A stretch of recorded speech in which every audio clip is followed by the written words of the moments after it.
So rain gardens. So this is my little demo, my little mini rain garden. And the premise, as I said, is you disconnect the downpipe so that the water is flowing in, and your roof area that you are taking from ideally needs to be below 40 metres squared, because if you've got too much, then your rain garden is going to be soggy all the time, because it does, soil needs to dry out. You can put a diverter on your downpipe that you divert, and you can set it to only 10%. So if you have got a bigger roof, then you can do that. So you've got your cavity. I have lined this one with some simple pond liner, and I've staple gunned it in. So the wood is going to last a long time. And then I have created the hole for the pipe to come through. Some people use, for the very bottom layer, which is where your pipe is going to sit. So this is this pipe, and how it works is I have drilled some holes in the top section, and this pipe is going to sit on the bottom, and all the excess water that manages to get to the bottom will then, because I haven't put any holes on the bottom, will then carry it through out to the drainage system. So you put this layer, so here it says drainage pipe on the clay pebbles. This is called lecker. It's about £20 for a bag. Environmentally, lecker have done the calculations and say it's way more environmental because you don't need big haulage trucks to deliver it.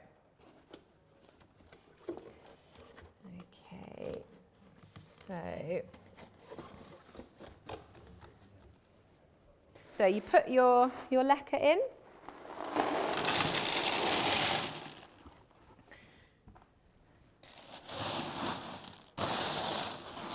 And that just allows this pipe to sit on it.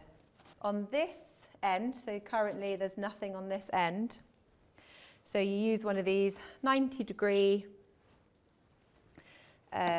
fittings, and you have a vertical pipe here, and this acts as your overflow pipe.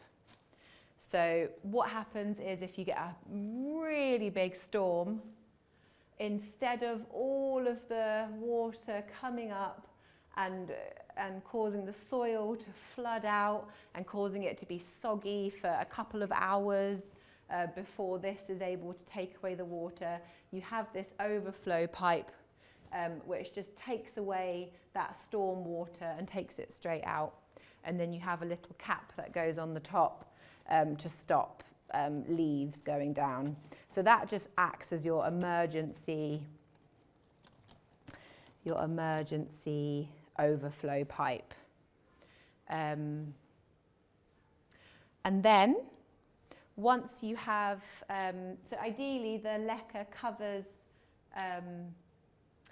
this pipe. The sand, this is horticultural grit. It's very coarse.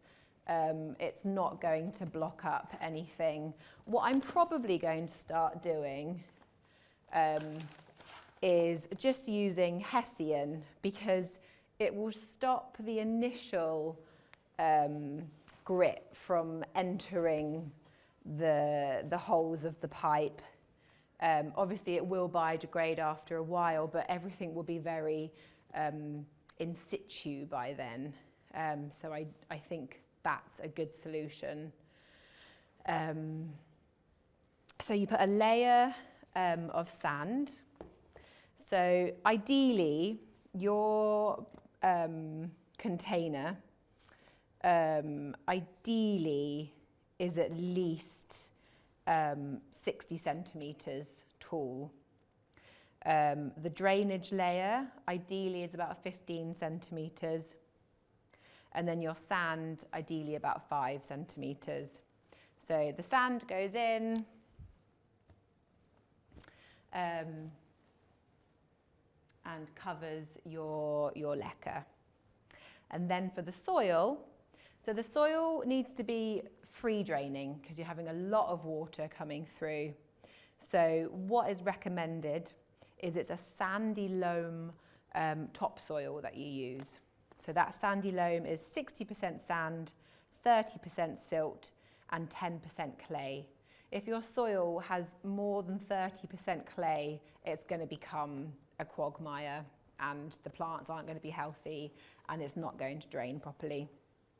So you get your sandy loam topsoil at 60% and then 40% compost just to add in the goodness and the organic matter. So your soil then goes in. Pretend I'm putting the soil in. And then your plants. So things that are going to not need any maintenance, things like your grasses, really sturdy, beefy plants with flowers are good, and they've been tried and tested to be good rain garden plants.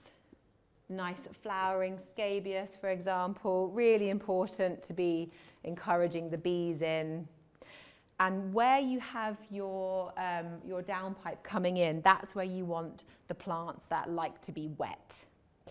So for example, Juncus inflexus is a very water happy plant.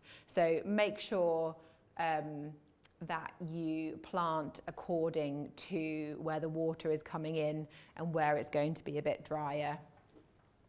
And then for aesthetics or to keep the moisture in, then just put your wood chip on the top, and you should have a really nice rain garden.